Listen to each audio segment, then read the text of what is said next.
இல்ல அன்னைக்கு பாத்தீங்கன்னா அந்த இந்திய எதிர்ப்பு போராட்ட களத்துல பெரும் பெரும் ஜாம்பவான்கள் இருக்காங்க. அண்ணா இருக்கிறாரு, அப்புறம் வந்து நாவலர் நெடுஞ்செழியன் இருக்கிறாரு, பேராசிரியர் அன்பழகன், பல பேர் இருக்கிறாங்க. எல்லா கேரக்டருமே வெயிட்டான கேரக்டர் தான்.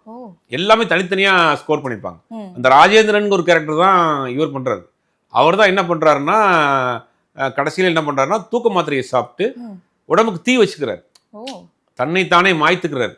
இந்த இந்திய போடுறதுக்கு நான் ஒரு என்னுடைய தீ வந்து ஒரு இதா இருக்கட்டும் அப்படிங்கிறதுக்காக அடையாளப்படுத்துறாரு. அப்ப முக்கியமான ஒரு மேட்டர் அது.